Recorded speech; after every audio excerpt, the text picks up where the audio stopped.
I've been holding off this moment for over a half decade, and seeing Ricardo in action in the recent episode of season 3 of ReZero further proves my point!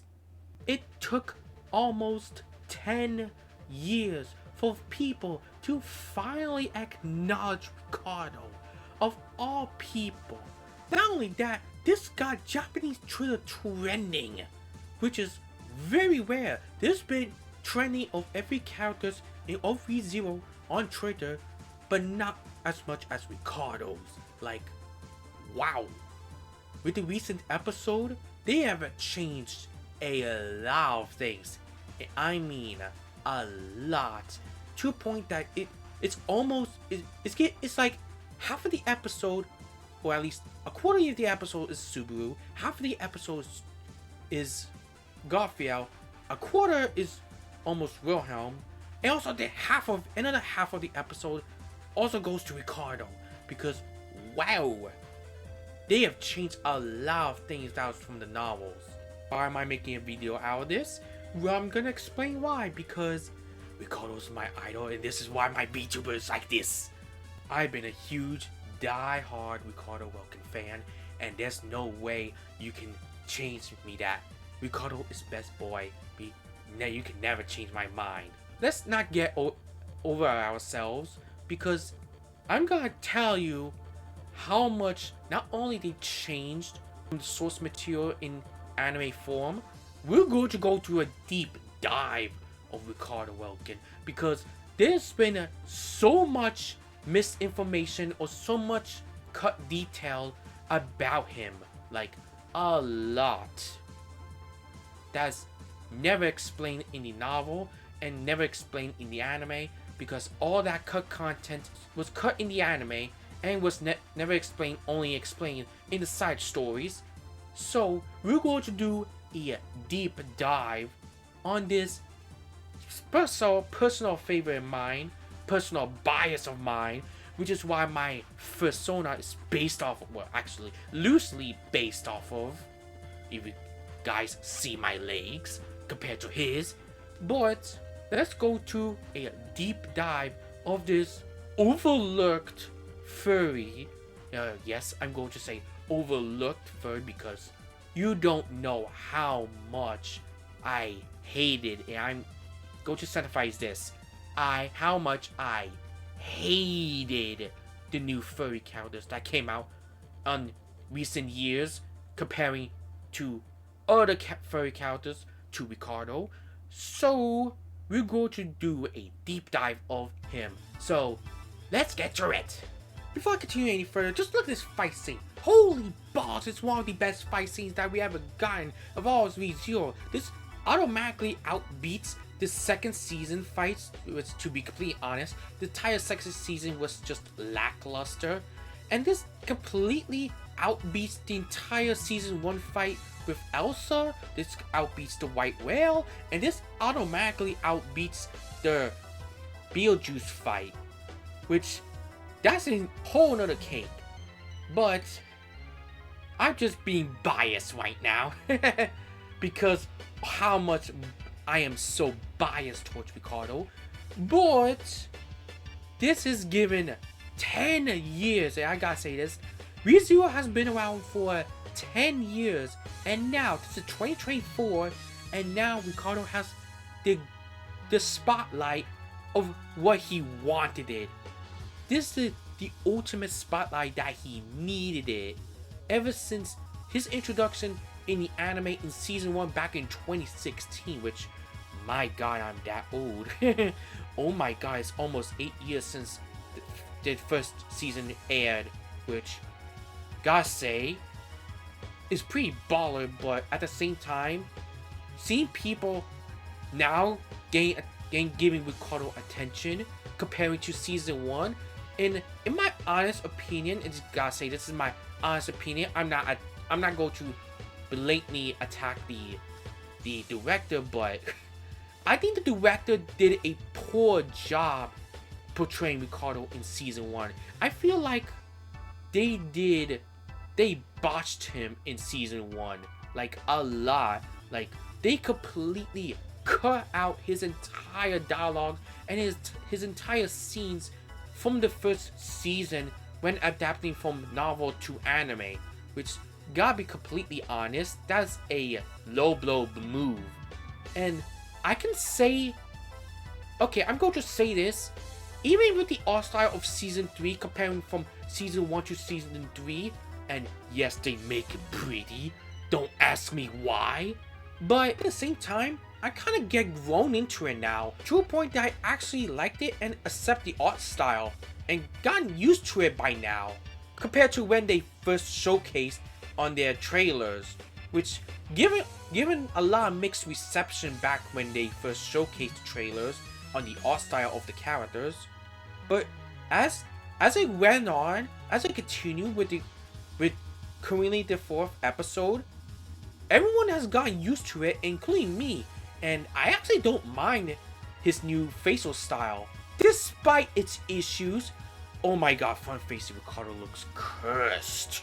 Like as fuck. I mean, I have my own complaints, more specifically his closed lips, which he never done that in the light novels nor in the anime.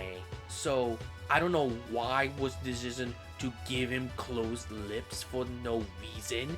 I don't know what was the reason to give him closed lips, because he never had closed lips ever.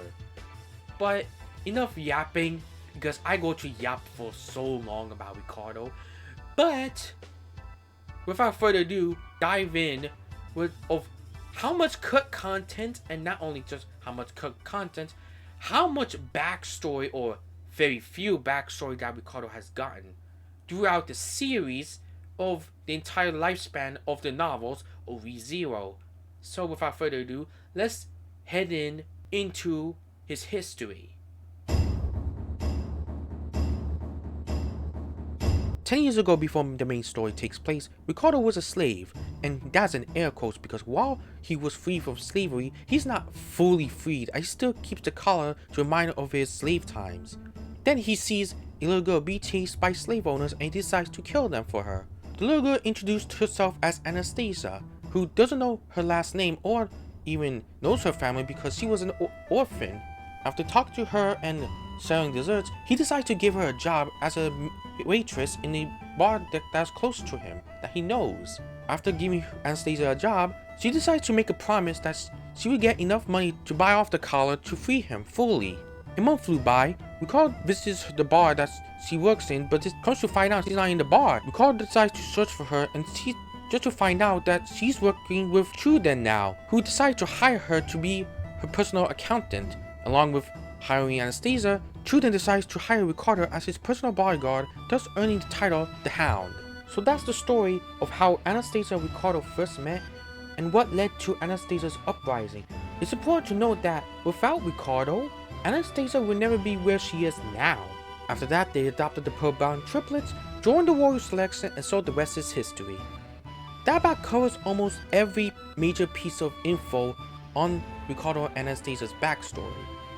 Mainly Ricardo's, but let's not get too ahead of ourselves, because now we're going to get to the anime side of things, how much they cut content or how much they change things to be anime only.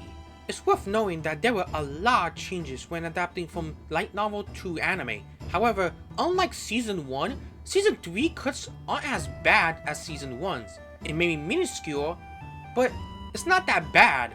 However, there were a couple of cuts that I wish they should have been added into the anime that gives depth to the characters and gives depth to Ricardo in general. One of which is the dialogue between Ricardo and Ferris, who check on the status on Mimi's health. Felix is trying to close the wound as much as he could, but Ricardo wants to make sure about it. In extra dialogue with both Ricardo and Mimi's brothers, they made a joke that if they died before he could, they will haunt them as a ghost and chase him to no end. This gives Ricardo a bit of a fright, but also knows that it's a joke, that he won't let them down.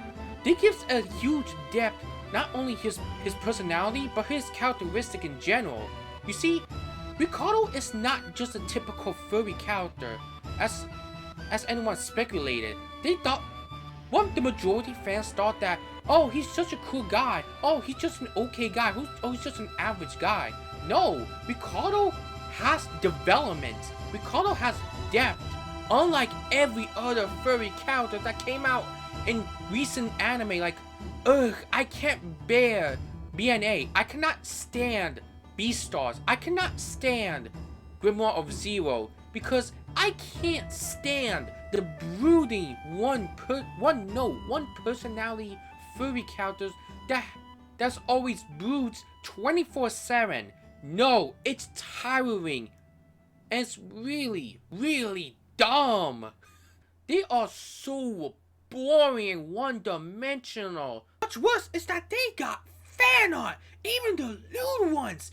How on earth can you like a character that's as stale as bread versus Ricardo that's three-dimensional, a jumbly, bumbly, lively personality? It makes no sense! Ricardo is the outlier of this. He's not a brooding character. He doesn't think that, oh, these witches must die. Oh, these people are so bad. No, he has depth. He has a fatherly personality that he cares. He cares about the children. He actually cares about the Probatan's health and well-being, including Anastasia. He's like the father that he would come back not only with milk, but he also come back with a Happy Meal and a V-Bucks. Unlike your father. Hell, even in the web novel, when Ricardo was about to search for Mimi, Anastasia ordered him to not go. This frustrated Ricardo to a point that both Anastasia and Ricardo argue. And not only that, he'll go to the point he'll disobey Anastasia's orders to find Mimi on his own, even if it risks his life. That's how far that Ricardo will go to. He is like the ReZero version of Ethan from Heavy Rain, or Brian from Taken. He'll go to such lengths to find and rescue the only person that's closest to a daughter that he could have. And with his interaction with Garfield, that really shows how much of a dad Ricardo is. Not in a sexual way, but more like a familial way. He's like the father that you never had, but wanted it. Both this moment and the fight scene is where Ricardo finally gets to shine. Alright, enough of the Ricardo glazing, let's get to the Ricardo changes and moments that happen in the anime. One of these changes is a additional line that Ricardo gave, asking Subaru about his leg. That line did not belong to Ricardo, that line actually belonged to Felix. One of the nicer additions that's given to this anime version more than a light novel is the extra scene that was given to Ricardo, which was never in the light novel, because in the light novel version, they're just there. They just ran and there. There was never an additional scene where Ricardo actually lifts Subaru. It's one of the more nicer additions. It really gives depth to him as a person, considering that he has 4 kids that he has to go with, meaning the Probatans and also Anastasia herself. In the description that they give a bio, they describe Ricardo as the father figure to Anastasia and the Probatans. So, in all, he's basically the father figure of all Fang of Iron. Now, here's one of the more major changes, and one of the moments that gives Ricardo the spotlight, and that is the fight scene. You see, this is the second time that this fight actually changed. The first time we got this fight, in the web novel, he actually soloed and went ham on Kurgan to the point that he chopped off one Kurgan's arms, which is one of the most badass thing to do. However, in the light novel version, Ricardo still solos Kurgan. However, Ricardo gets heavily nerfed in the novel version to the point that he gets bodied by Kurgan. In the anime, however, it's the best of both worlds, with him soloing Kurgan. Not only that, it's backup from both Garfield and Subaru on this fight. So basically, it's a mixture between a light novel version and also the web novel version, and also gets an addition from neither of those versions. So basically, it's a mixture of both adaptation and anime original. So basically, it's a mixture of both web novel fans and light novel fans. In both the web novel and the light novel, Garfield only helped Wilhelm in both versions against Teresa, but not against Kurgan. So not only this is a good anime only change, but it's also the change that further surpasses the light novel, aka the source material. Interestingly enough, Ricardo said the line, "Forearms ain't nothing." However, in the light novel, he added an extra line saying, "I've heard your kind before, member of the many-armed tribe. Forearms ain't nothing." If you're anime only, you won't get this reference, but if you're a light novel reader, it started to make sense when you get context. The reason why that line was left out is because Ricardo did fight a multi-armed race before. In a story in 10 Pencil 3, aka the side story chronicles, titled Kamaragi Girl Meets Cat, where he fought a multi-armed character named Didori, who has 4 arms, uses axes instead of swords like Kurgan, and he also wears a wolf's pelt from Ricardo's kind. Here's a fun fact. Did you know that there's actually a full bio information about Ricardo in the manga version? It tells us about his likes, his hobbies, his history, etc. However, what interesting enough is that third section right there. And what you're seeing right now is actually a mistranslation by Yen Press of all people. So I'm going to say the actual translation of what is actually said. Although he calls himself a kobold of the Beastmen, he's actually one of the few survivors of the Wolfen clan known as the Wolf King. However, his physical appearance raises questions. We don't know the backstory or the lore behind him and his race, but it would be weird if someone, aka the creator, decided to retcon that massive piece of information that's world built for this purpose just to give him something else that's completely different and has a completely different meaning for whatever reason. But let's not go deep into it. The next and final cut that I want to talk about was Capella using her black flame on the battlefield, which she is involved with the fight. In which result, Ricardo used the same ability that the Pearl Battens made, which is his Resonance Wave. Which, if you don't know what Resonance Wave is, it's the same ability that Mimi did during the fight with both the witch cultists while helping out Garfield. Though it kinda makes sense due to budget reasons, but at the same time, I'm kinda disappointed that we don't get to see Ricardo, the creator of this ability, uses it in anime form. And with that, that pretty much covers every cut Ricardo content that was on the anime. While I do wish I would love to see some scenes being adapted, like some extra dialogue between Ricardo and Ferris, and some extra proportion of the fight scene with Ricardo using his Resonance Wave, but to be fair, they were minuscule, so I guess it makes a lot of sense budget-wise. At the time of this recording, the preview for episode 5 has already been released. I hope I'm hyped for the next episode of the third season of ReZero. And you might be saying, why didn't I make a video out of this? To tell the truth, number one, I want to call out to every ReZero YouTubers, every ReZero fans, and every that does everything and watches ReZero. I want to call them out because how much they missed out, how much they skipped every important detail about Ricardo. Like, come on! And number two, I'm very optimistic on this version of ReZero. Yes, I'm gonna call it a version because it's to the point that they added so much anime-only original scenes to the point that it's becoming its own thing that is almost deviating from the source materials, i.e. the light novel and the web novel altogether, because I'm hopeful, and I'm not got 100% guarantee, but I am hopeful that, and I am begging of White Fox and maybe Tappei, if they can reach me, I'm begging that they would change the ending of Arc 5 because I did not, and gotta be very truthful here, I did not like the ending of Arc 5 at all. I think it's one of the most cop-out and one of the most insulting endings I have ever witnessed in my entire life as a novel reader and as an anime watcher. So I definitely hope, with the recent retconning of the particular side story that I've mentioned, if they retcon that story altogether and made it into a completely different thing, I'm hoping that they would change the ending of Arc 5. And I may get flack for this, I don't care. I did not like the ending of Arc 5.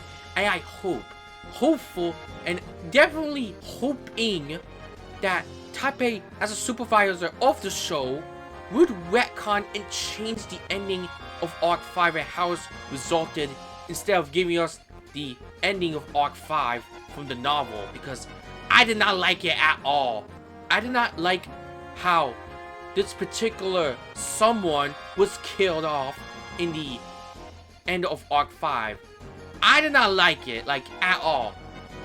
And I'm very hopeful, and I'm saying this multiple times, I am very hopeful that he would change his mind and actually change the ending of this particular someone. I'm not gonna spoil who. I'm hoping that they would change it to actually make me like the series again, because I've read the novel, and even as far as not getting the final volume of Arc 5, because it would help me with my mental health for a lot of reasons, but I'm hoping that they would change the ending, and I'm begging White Fox and Taipei himself to change the ending. If they have the balls to give us an anime original ending where Ricardo actually defeats Roy and the existence of the Faker being retconned, that would be baller. If they don't listen and still stick with the light novel ending, I don't think I'd be able to survive in this world for much longer. Will Taipei White Fox heed my plea? Will the new version of Joshua's Careful Encyclopedia affect the ending of the anime version of Arc 5? Will the topic of the Wolf King will ever bring up in the main story ever again? We'll find out soon enough. If you guys like my content, feel free to give a like, subscribe, hit the bell for notifications, and share the video. Anyways, this is Jokable. Thank you for watching.